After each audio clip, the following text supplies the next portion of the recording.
제임스 하든이 데뷔한 LA 클리퍼스의 빅4를 꺾으며 기분 좋은 승리를 챙긴 뉴욕 닉스. 다음 손님은 샌안토니오 스퍼스입니다.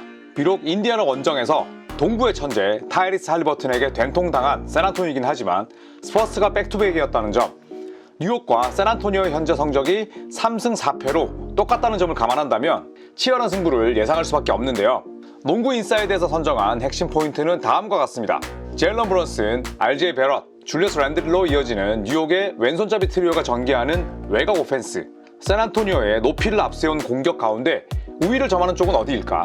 1대1 공격 전개 빈도가 높은 닉스가 빠른 템포를 즐기는 샌안토니오를 맞아 페이스를 어떻게 가져갈까? 웬반야마의 첫 뉴욕 나들이 과연 성공적으로 끝날 수 있을까요? 경기 시작합니다. 뉴욕의 공격으로 시작된 경기, RJ 베럿이 3점으로 포문을 열었습니다. 빅터 웬반야마가 공을 잡자마자 망설임 없이 계속 슛을 던졌지만 림은 그를 외면했습니다. 반면 닉스는 베럿과 퀸틴 그라임스 조합이 빛났습니다. 베럿의 패스를 받아 바로 레이업을 올려놓는 그라임스. 업템포 상황에서 캐치앤 3점을 꽂아버리며 뉴욕이 앞서갑니다. 본인들의 주요 무기인 업템포에서 줄곧 수비가 무너지자 참지 못한 그렉 포포비치 감독이 경기 시작 2분도 지나지 않아 작전 타임을 불렀습니다. 상대 장점인 빠른 오펜스로 기선 제압에 성공한 닉스. 뉴욕은 메인 핸들러인 줄리어스 랜들, 제일런 브런슨을 45도에 세우는 전술을 사용했고 곧바로 랜들의 3점이 터집니다. 스크린으로 넓은 동선이 만들어지자 돌파까지 성공하는 랜들. 경기 초반부터 왼손잡이 트리오의 맹활약이 이어집니다. 어린 양들을 상대로 13대0 스코어링 런을 내달린 뉴욕. 하지만 랜들이 어이없는 백코트 바이올레이션을 통해 약간의 자비를 베풉니다. 한편 웬반야마는 세팅된 공격이 여의치 않자 아이솔레이션으로 자유투를 얻어내며 경기 첫 득점을 올렸습니다. 곧이어 제레미 소엔에게 딱 맞는 패스까지 뿌리며 팀의 추격을 도왔는데요. 왼손잡이 트리오가 상대의 추격을 허용하지 않았습니다. 미첼 로빈슨의 엘리웁 덩크를 돕는 제일런 브런슨과 속공 3점을 터뜨리는 베럿. 곧이어 자유투를 얻어낸 브런슨이 가볍게 돌파 득점을 올리며 핸들러가 많은 닉스의 장점을 그대로 보여줍니다. 이번엔 랜들 브런슨의 투맨 게임.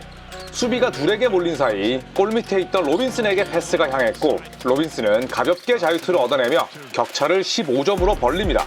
3분여를 남기고 다시 코트를 밟은 웬반야마. 부상에서 돌아온 에이스 데빈 바셀의 활약도 돋보입니다. 가볍게 미드레인지 점퍼를 터뜨리며 건강하게 돌아왔음을 알렸습니다. 하지만 웬반야마가 곧바로 실책을 저질렀고 여전히 업템포 스타일의 공격을 전개한 닉스는 디빈첸조의 3점으로 응징합니다. 이후 서로 점수를 주고받았지만 쿼터 초반 빠른 농구로 상대의 장점을 흡수한 뉴욕이 33대16 더블 스코어로 앞선 채 1쿼터를 마쳤습니다. 2쿼터 시작과 동시에 실책을 저지른 웬반야마. 포포비치 감독의 표정이 심상치 않습니다. 웬비가 소환의 3점을 잘 세팅했지만 핸들러들이 번갈아 공을 잡고 전개하는 뉴욕의 유기적인 오펜스는 샌안토니오에게 너무나 버거웠습니다.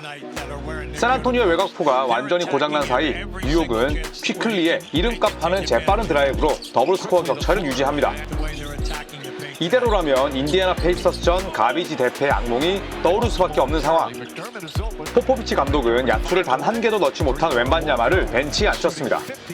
그리고 켈든 존슨, 덕 맥더머트 같은 외곽 자원들을 중심으로 라인업을 꾸렸는데요. 원활한 패스에 이은 커닝 패턴으로 득점하는 맥더머트. 웬반야마 없는 스몰 라인업을 깨뜨리고자 미첼 로빈슨을 투입했지만 빠른 농구를 펼치기로 결심한 뉴욕엔 퀴클리가 있었습니다. 퀴클리는 정돈되지 않은 샌안토니오 수비를 마음껏 휘저으며 내외곽에서 골고루 득점을 터뜨립니다. 브런슨은 2연속 3점을 터뜨리며 원조 왼손잡이 에이스의 무서움을 보여줍니다. 하지만 샌안토니오 역시 가만히 있진 않았습니다.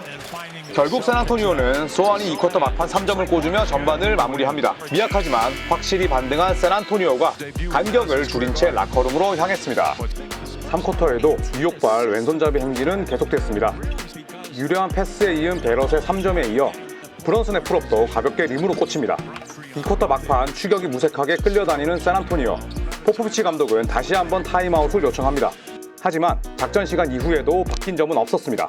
브런슨, 베럿의 활약을 지켜보기만 하던 랜들이 자유투를 얻어내는 데 이어 홀로 득점 러쉬를 펼치며 점을 찍습니다. 한편 전반 모든 야투를 실패하며 단 2점에 그친 웬반야마. 수비에서도 별다른 영향력을 드러내지 못한 채 무기력하게 상대 리드를 지켜봐야만 했습니다. 랜들, 로빈슨이 있는 골밑을 뚫고 리바운드를 잡는 일조차 쉽지 않았습니다.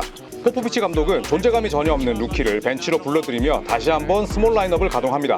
베럿, 랜들은 이후에도 샌안토니오의 수비를 박살냅니다. 번갈아 자유투를 얻어낸 반면 득점으로 맞불을 놓지 못한 샌안토니오는 브론슨에게 3점을 얻어맞으며 가비지 게임을 예고해야 했습니다. 베이스라인에서 점프샷을 터뜨리며 첫 야투를 성공하는 웬바냐마, 뒤늦게 시동을 걸어봅니다. 하지만 웬바냐마 혼자 힘으로 20점 차 넘게 앞서가는 뉴욕을 따라잡긴 쉽지 않습니다. 베럿이 개의치 않고 3점을 터뜨리는 동시에 웬비의 공을 뺏은 퀴클리의 스틸로 덩크를 터뜨리며 3쿼터 스코어는 99대 72, 27점 차까지 벌어집니다. 샌안토니오는 뉴욕의 폭풍 러쉬를 전혀 제어하지 못한 채 4쿼터를 맞이했습니다. 영건들이 힘을 내야 되는 시점, 포스트에서 공을 받은 웬바냐마가 엔드원을 얻어내는 동시에 말라카이 브레넘이 연달아 야투를 꽂자 참지 못한 닉스가 먼저 작전 타임을 신청했습니다. 이후에도 스퍼스는 식지 않았습니다. 브레넘의 3점으로 19점 차까지 줄어든 경기. 퀴클리가 3점으로 분위기를 바꾸려 했지만 웬바냐마가 스핀 무브에 이은 덩크를 터뜨리며 또 다른 하이라이트를 만들어냅니다. 탄력을 받은 샌안토니오가 3점에 이어 소환의 돌파 득점까지 올리자 뉴욕이 또다시 타임아웃을 불렀습니다. 당황한 뉴욕의 득점 가뭄이 지속된 반면 켈든 존슨이 45도에서 추가 3점을 터뜨리며 격차를 14점으로 좁혔습니다. 포포비치 감독이 곧바로 웬바냐마를 투입합니다. 랜들에게 덩크를 얻어맞긴 했지만 스퍼스는 포기하지 않았고 소환의 득점에 이어 리바운드를 잡은 웬바냐마가 또다시 엔드원을 얻어냅니다. 그러나 실책이 문제였습니다. 잘해주던 맥더머시 공격자 반칙을 저지르며 추격에 찬물을 얹자 뉴욕 베테랑들은 잠깐의 빈틈을 놓치지 않았습니다. 결국 랜들의 페이더웨이와 풋백 득점을 끝으로 샌안토니오의 추격전은 막을 내리고 말았습니다. 최종 스코어 126대 105, 핸들러를 중심으로 전술을 세팅한 뉴욕이 원정 연전 중인 샌안토니오의 막판 불꽃을 잠재웠습니다. 4쿼터 이후 활약한 웬바냐마가 추격의 발판을 마련하긴 했지만 지나치게 점퍼에 의존했고 상대적으로 떨어지는 포스트 장악력도 아쉬움으로 남았습니다. 이제 샌안토니오는 홈으로 돌아가 인시즌 토너먼트 일정을 치르게 됩니다. 오늘 승리를 거둔 뉴욕의 행보도 함께 지켜보시죠.